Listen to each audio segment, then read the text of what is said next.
I'm Julie Mason. It's a pleasure to welcome back Congresswoman Cammack. She's a Florida Republican representing the 3rd Congressional District in the Sunshine State. Great to have you back today. How are you? We're doing great. I appreciate you having us back. Of course.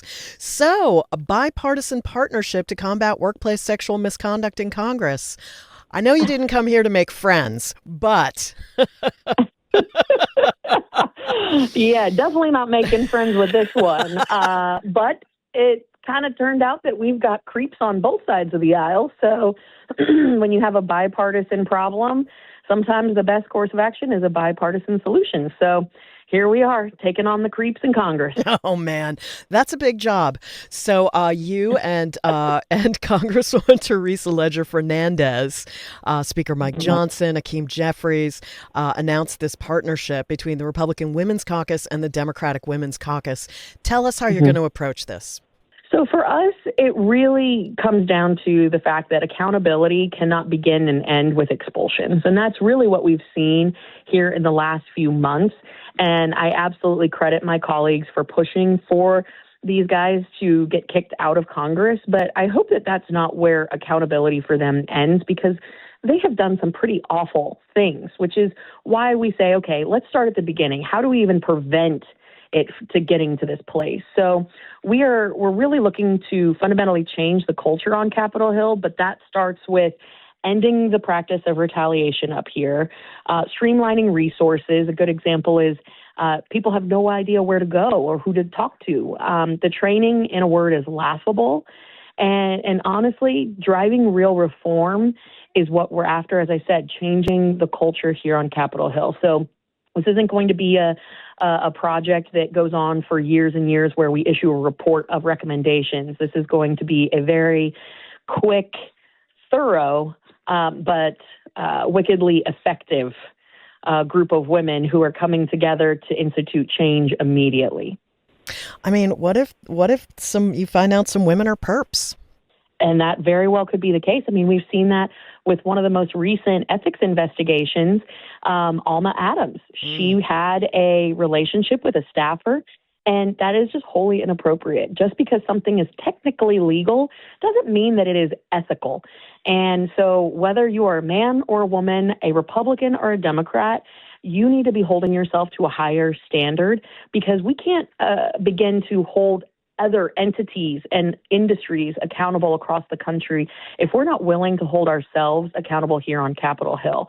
So I keep telling folks, listen, we all want to drain the swamp, but we can't do that if we're going to still allow swampy behavior to persist here on Capitol Hill. It seems it's just looking over the notes on this, it seems like a dual process. You write about, I mean, you mentioned changing the culture, changing the behavior, primarily of men, but you also talked about the reality is that coming forward is extraordinarily difficult. Fear of retaliation, damage to careers, public scrutiny, institutional pressure. So the system has to be better for victims, and the culture has to change for perps.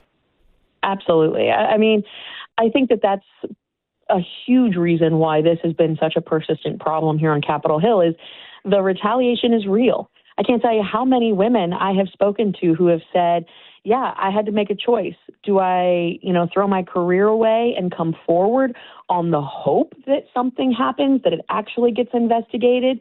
God forbid this person is somewhere in leadership and, they could easily influence or direct or put pressure on the ethics committee, which it's kind of a terrible joke that the ethics committee is where investigations go to die because they go on for years. And so I think a lot of, especially women, but not exclusively women, they feel like they're between a rock and a hard place. If they are a victim of sexual misconduct, sexual assault, they feel like they cannot come forward without absolute blackballing and demise of their career, which is just fundamentally wrong. So it is. That's what we're out to change. It's been that way forever, hasn't it? I mean, it certainly was when I was coming up. It's like you just keep your mouth shut if you want to keep your career going.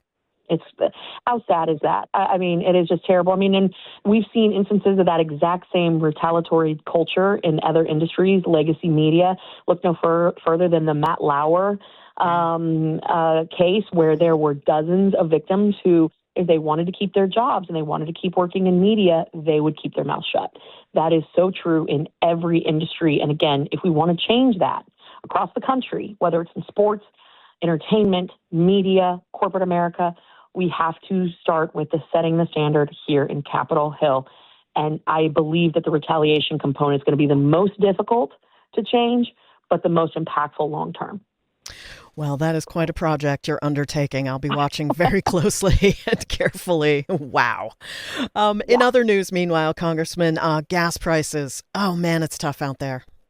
Yeah, it's incredibly frustrating because we are so anxious to be really delivering on the domestic agenda. And I think we got a good start with the One Big Beautiful Bill last summer, which, of course, I was back home. I was talking with a lot of folks that are in the service industry. Wendy, one of the waitresses that was waiting on me last week, she said, I managed to get a 5 times bigger tax return because of the One Big Beautiful Bill. And she said that made a huge difference. And so while we're seeing some progress, man, we've got a long way to go. Gas is way too high. Groceries are too expensive. Inflation continues to be a persistent problem. We've got to really dig into getting government the heck out of the way, opening up industry, because we're starting to see unemployment creep up. If we don't pivot to the home front, as I've been warning my colleagues, this is going to be felt at the ballot box this November. And it's not just because of politics that we want to do this, but because it's the right thing to do. Mm-hmm. So lots of challenges ahead for us. For sure. Congressman Cammack is a Florida Republican representing the 3rd Congressional District in the Sunshine State. Congresswoman, thank you so much for your time today. Appreciate you so much. Have a good one. I'm Julie Mason. This is POTUS.